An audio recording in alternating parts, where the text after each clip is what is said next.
샬롬 3월 20일 토요일입니다. 한 주간 하나님과 함께 동행하며 살아오신 여러분의 삶을 하나님께서 축복하시고 또한 풍성하게 열매 맺기를 소망합니다.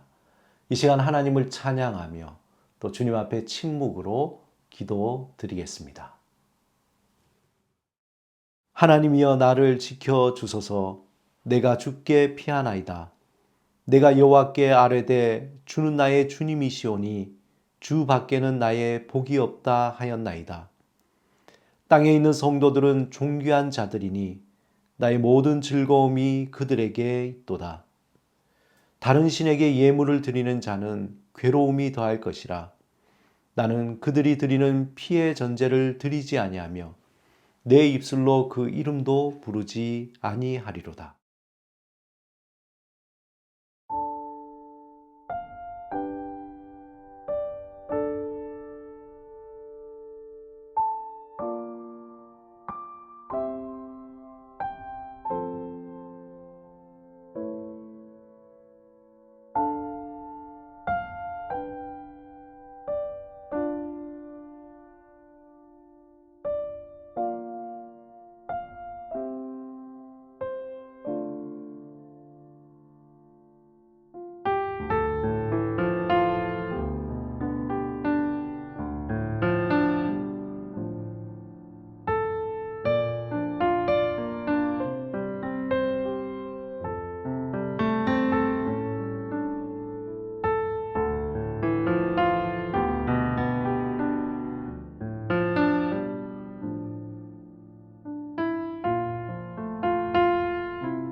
오늘 하나님께서 우리에게 주신 말씀은 마태복음 14장 26절에서 32절입니다. 이 말씀을 통해 하나님이 우리에게 주시는 음성을 듣겠습니다. 제자들이 그가 바다 위로 걸어오심을 보고 놀라 유령이라 하며 무서워하여 소리를 지르거늘 예수께서 즉시 이르시되 안심하라 나니 두려워하지 말라. 베드로가 대답하여 이르되 주여 만일 주님이시거든 나를 명하사 물 위로 오라 하소서 하니 오라 하시니 베드로가 배에서 내려 물 위로 걸어서 예수께로 가되 바람을 보고 무서워 빠져가는지라 소리질러 이르되 주여 나를 구원하소서 하니 예수께서 즉시 손을 내밀어 그를 붙잡으시며 이르시되 믿음이 적은 자여 왜 의심하였느냐 하시고 배에 함께 오르매 바람이 그치는지라. 우리가 잘 아는 한 목사님이 계신데 그분은 루마니아 공산 체제 밑에서 박해를 받았던 범블란트 목사님이십니다. 그가 옥중에 있을 때에 성경을 읽으면서 두려워하지 말라라는 그 말씀이 얼마나 나올까 그렇게 세어보니까 두려워하지 말라라는 말이 꼭 365번 나왔다고 합니다. 1년이 365일이니까 어떻게 보면 매일 하나님께서 우리를 향해서 두려워하지 말라라고 말하는 것과 같습니다. 두려움의 원인이 참 다양하죠. 그 원인은 여러 가지가 있을 수 있고 또 여러 가지 반응과 또 영향을 통해서 일어날 수 있습니다. 그런데 이 두려움은 단독적으로 그 하나만으로 일어나지 않고 여러 가지 일들이 연관이 되어서 존재하게 됩니다.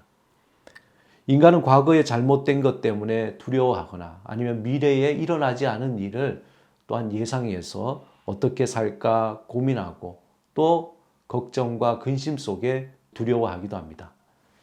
사랑을 받지 못할까, 또 고독하고 비참해지지 않을까, 또 노년에 어떻게 죽음을 맞이할까, 만약에 갑자기 직장을 잃어버리면 어떻게 할까, 앞으로 어떻게 살아야 할까, 이처럼 인간은 한마디로 온갖 두려움에 둘러싸여 사는 것과 같습니다.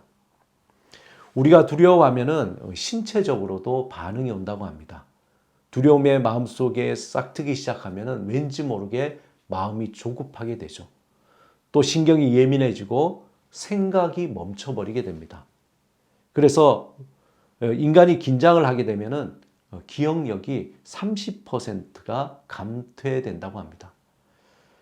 그러나 두려움이 밀려오면 정상적으로 생각하지 못하게 되고, 그러니 두려움이 밀려오면 정상적으로 생각하지 못하게 되고 일을 그르치게 됩니다. 두려움이 마음에 일어나면 몸의 근육들이 긴장을 해서 제 기능을 발휘하지 못하기도 합니다.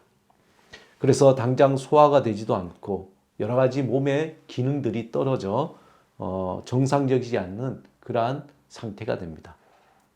그런데 두려움에도 정상적으로 일어나야 할 두려움이 있습니다. 그것은 절대자, 즉 하나님 앞에서 두려워하는 것입니다. 그것을 우리는 경외라고 하죠. 전능자 앞에서 두려워해야 합니다. 하지만 이 두려움은 전능자가 단지 무서워서가 아니라 자발적인 겸손과 또한 두려움이기 때문에 이전에 말씀드린 두려움과는 아주 차원이 다른 그러한 두려움입니다. 오늘 본문에서 예수님은 베드로에게 난이 두려워하지 말라라고 말씀하십니다.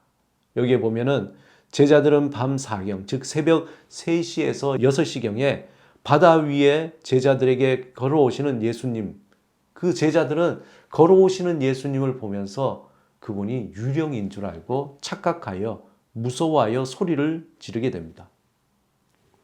미국의 대통령이었던 루즈벨트는 두려움에 대해서 이렇게 얘기하는데, 우리가 두려워해야 할 유일한 것은 두려움 그 자체라는 것입니다. 두려워하는 것보다 그 두려움이 만들어내는 다른 어떤 상상력을 통해서 우리를 두렵게 하는 것이, 그것이 문제라는 것이죠. 본문의 제자들은 가만히 한번 살펴보면은 그들은 예수님이 나타나기까지 몹시 두려워했었던 것으로 보입니다. 여러 가지 많은 상상 속에 사로잡혀 있다가 즉시 예수님이 나타나자 그 속의 두려움이 예수님에게 나타나 마치 유령처럼 보이게 된 것이죠. 그런데 그 가운데 용기 있는 한 사람이 있었는데 그는 바로 수제자 베드로였습니다. 베드로는 믿음으로 예수님을 보고 물 위로 걸어가게 되었습니다. 그러나 그도 바람을 보고 그만 물에 빠지게 된 것입니다. 그리고 예수님은 그를 건지면서 믿음이 적은 자여 왜 의심하였느냐라고 말씀하십니다.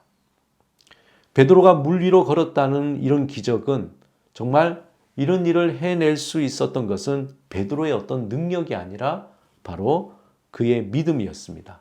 조금 더 구체적으로 보면 그가 물 위로 걸을 때 풍랑을 보지 않고 예수님을 바라봤을 때 그는 걸었던 것입니다. 바로 예수님을 바라보는 믿음이죠. 여기에 우리가 두려움을 이길 수 있는 한 가지 열쇠를 얻을 수 있습니다. 저와 여러분은 지금 어디에 서 있습니까? 풍랑을 바라보며 두려워 떨고 있습니까? 아니면은 풍랑으로 인해 쓰러져 소망에 꺾여 있습니까? 이 두 상황 속에서 예수님은 우리를 다 회복시켜 주시는 것입니다. 두려워 떨고 있는 우리에게 주님은 두려워하지 말라라고 말씀하십니다. 또한 이미 풍랑 속에 쓰러진 성도들에게는 주님께서 손을 내미시면서 우리를 건져 주십니다. 문제는 두려움의 상상에서 벗어나서 하나님을 온전히 다시 신뢰하고 의지하고 또한 믿는 그 믿음을 회복하는 것입니다. 우리의 피난처가 되시고 힘이 되시며 생명이 되심을 고백할 때 우리는 불가능하다고 생각했던 것, 마치 베드로가 물 위로 걸어가는 것이 놀라운 일이라고 생각했지만 그것을 이기며 걸어갔던 것처럼 우리도 그 두려움을 넘어서서 이겨내게 됩니다. 주님은 어제도 오늘도 우리에게 말씀하십니다. 두려워 말라. 아브라함에게도 모세에게도 여호수아에게도 이사야에게도 하셨던 그 말씀, 두려워하지 말라. 지금 우리에게도 하나님은 동일하게 말씀하십니다. 두려워하지 말라. 우리가 잘 아는 이사야서 42장 1절 2절 언제나 읽어도 우리에게 큰 위로를 주는 그런 말씀입니다. 야곱아 너를 창조하신 여호와께서 지금 말씀하시느니라. 이스라엘아 너를 지으신 이가 말씀하시느니라.